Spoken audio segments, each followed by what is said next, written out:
Welcome to Mystic America, where we dive into the strange, surprising, and unforgettable stories woven into the fabric of American culture. Today, we're peeling back the tin lid on one of the most iconic and misunderstood foods ever made in the U.S. It's pink, it's portable, and it's a punchline in more than one comedy sketch. But believe it or not, Spam is more than just canned meat. It's a wartime hero, a cultural ambassador, a global delicacy, and the accidental godfather of internet junk mail. This is the unlikely story of how a Minnesota invention became a global obsession. Our story begins in Austin, Minnesota, 1891, the heart of hog country, where George A. Hormel opened a modest meatpacking company. By the 1920s, his son, J. Hormel, took over with bigger dreams, to create a product that wasn't just food, but a household name. He wanted something practical, affordable, shelf-stable, and maybe even a little bit catchy. In 1936, the company introduced something called Hormel spiced ham, made from pork shoulder and cooked directly in its can. It was innovative, but let's face it, the name was kind of boring. So Jay did what any bold businessman might do. He threw a New Year's Eve party, offered $100 to the guest who could name his new product, and got one of the most iconic words in American food history: Spam. A blend of spiced and ham, simple, snappy, and unforgettable. Spam on the radio, in the pantry, and on the front lines. By 1937, Spam hit grocery stores nationwide. It came with a slogan: "Cold or hot, Spam hits the spot," and a jingle that danced across the airwaves. But it wasn't just marketing. Spam's magic came from its timing. America was still reeling from the Great Depression. Families needed cheap protein. Spam was versatile, ready to eat, and didn't require refrigeration. And then came World War II. The U.S. military needed food that was lightweight, long-lasting, and easy to ship. Hormel answered that call, sending 15 million cans of Spam overseas each week. Soldiers gave it nicknames: ham that failed the physical, mystery meat.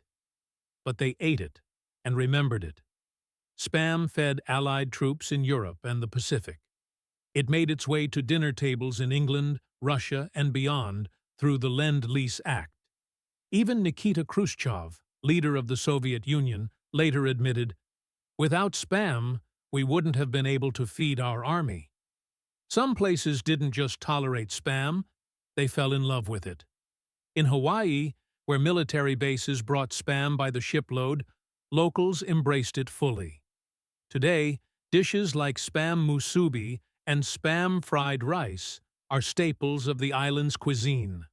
Hawaiians eat more Spam per capita than anyone else in the U.S. In South Korea, Spam became part of a beloved dish called budae jjigae, army base stew, a mix of Spam, hot dogs, ramen, and American cheese. After the Korean War, it symbolized survival and strength. To this day, Spam gift sets are considered prestigious during South Korea's Harvest Festival. "If you can afford to give Spam, you're doing well," said Saville Lord, manager of the Spam Museum. Of course, Spam has always been an easy punchline. From greasy cafeteria trays to cartoonish comedy sketches, it's been both celebrated and mocked. In 1970, Monty Python aired a famous sketch where diners are overwhelmed by Spam-filled menu items, and a chorus of Vikings starts chanting, "Spam, Spam, Spam, Spam." Funny? Absolutely. But that sketch would go on to influence another phenomenon. In 1993, early internet users began calling junk messages spam, a nod to the overwhelming, repetitive nature of the Monty Python scene. By 1998, spam, with a lowercase s, officially entered the Oxford English Dictionary, giving Spam the rare honor of being both a food and a tech term. To this day, Hormel prefers to call it junk email. But at the Spam Museum, the Vikings are still singing. Spam's cultural footprint is so massive, it even has its own museum, right in Austin, Minnesota, where it all began. Originally part of Hormel's company museum, the Spam Museum got its own building in 2016, drawing fans from all over the world.